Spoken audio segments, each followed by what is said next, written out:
Oh,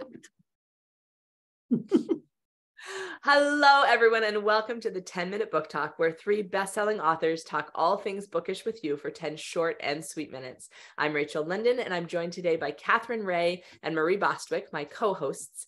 And today we get to talk with Noelle Salazar about her beautiful new World War II historical fiction, Angels. I almost said historical fiction novel, but that doubles up.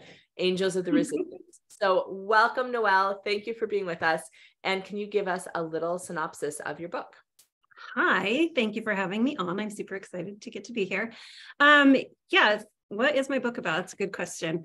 Well, it was sold on the premise of two Dutch sisters join the resistance at 14 and 16 and seduce and kill Nazis. But of course, the book can't only be about that, because then it would probably get kind of boring pretty fast if I'm just, left and right stabbing people. I mean, it could be fun, but I thought I'd add a little bit more, layer some stuff in.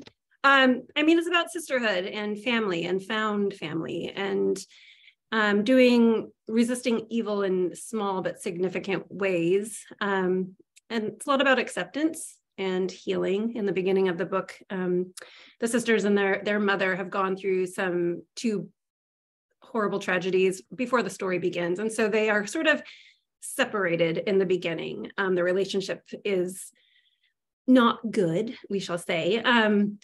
And so they are trying to navigate life in the beginning in that horrible situation of what their family life is now.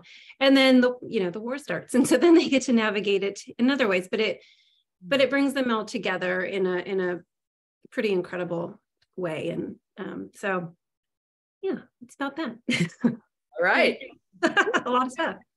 I'll tell you, we've seen just a flourishing of World War II fiction, but not a lot on the Dutch resistance. I thought it was a really unique angle, just an insight in an area of that world that I was not familiar with. But what inspired that choice? How'd you come to that? I've heard that a lot, which is kind of cool. I love finding those little stories that nobody has really heard about. My first book, The Flight Girls, was the same thing. Nobody knew about this group of women that did this job. I have a really nice friend called JB Paxton, who's also an author, but she's not a historical fiction author. And she one day, I was doing edits for my first book when she sent me this email, and the subject line said, "Write this book." And so I opened up the email, and all there is a link to an article. And it's about Truus and Freddie Overstegen, who are the women that inspired this story. And it was this, just a tiny little article talking about 14 and 16-year-old sisters doing this job. And I was like, how can I not write this book? This is amazing. And so I just kind of, did a deep dive and found out who they were and read about their story and just how amazing they were and the different kinds of jobs that they did. And it's just incredible, because you think about it, I'm 47.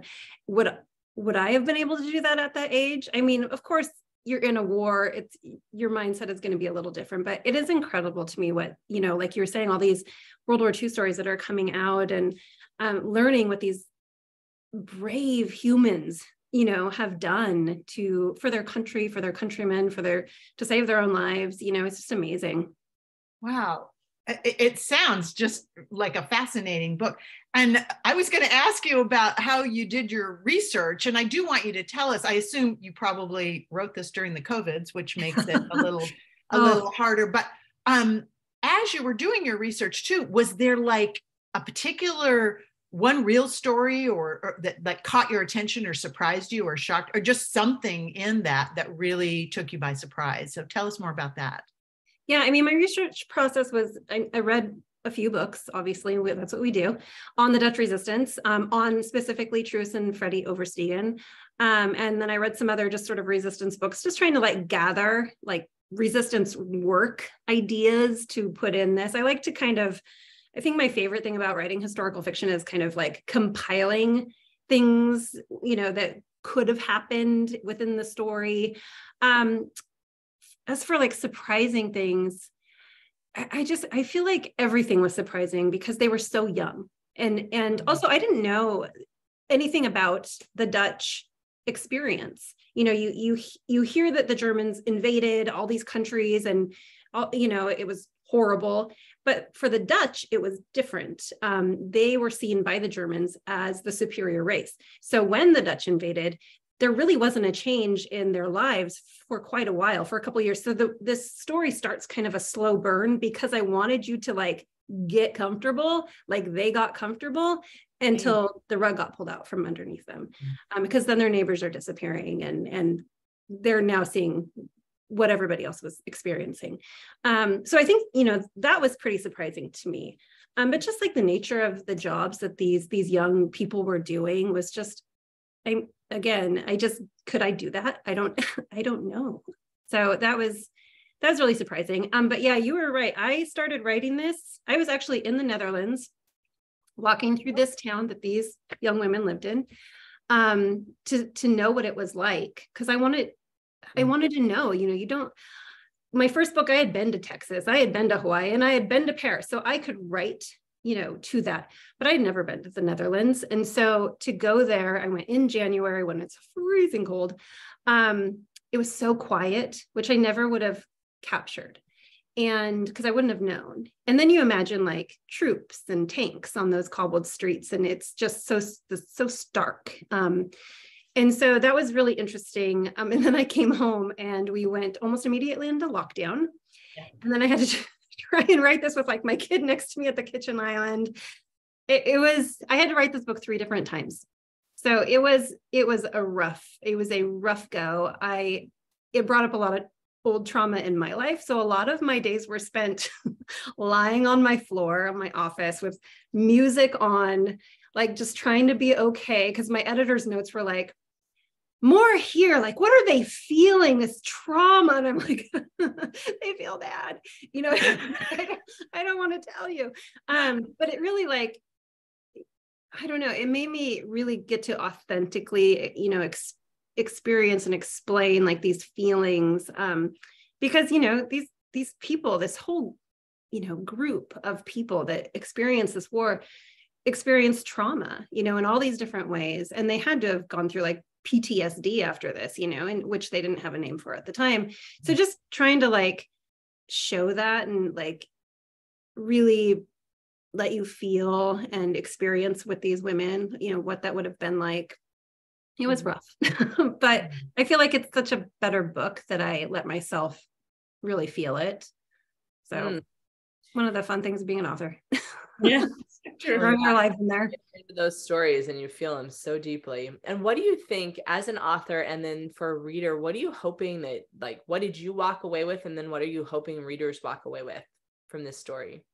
I think we are so much stronger than we know we are. And I think it's just important to know that, like, we're so resilient. We don't feel like it a lot of the time. We want to give up, but we can do we can do hard things, like Glennon Doyle says. I mean, it's so true. You don't want to necessarily. I can't imagine these women wanted to do any of this. Like, I can't. There are scenes where I had to kind of put myself in this space, because I mean, I had like kind of like, a list of jobs they did, but I didn't know what it was like to stand in the dark waiting for your sister to lure out a man. I mean, they're teenage girls, and then have to kill him. Like, I don't know what that's like, but I imagine that is terrifying. So yeah,